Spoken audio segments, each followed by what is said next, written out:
জানি না সমুদ্র আমাকে আর গ্রহণ করবে কিনা, পা ভেজাতে দেবে কিনা তার স্রোতে। কেননা সামান্য এক ফোঁটা বিষে বিষাক্ত হয়ে যেতে পারে মহাসাগর। আমি কোনোভাবে আর লুকাতে পারছি না নিজ হাতে তৈরি করা অন্ধকার। কেননা আকাশের প্রতিটি কোণায় জ্বলে উঠেছে যে নক্ষত্ররা।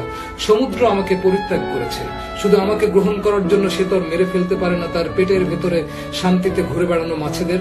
আসলে কি তাদের সেই শান্তি আছে আর? আমি যে রাষ্ট্রে থাকি, তারা তাদের নিজের ছায়া থেকে সৃষ্ট শত্রুর ভয়ে সমুদ্রের তলদেশে পাঠিয়েছে ডুবোজাহাজ।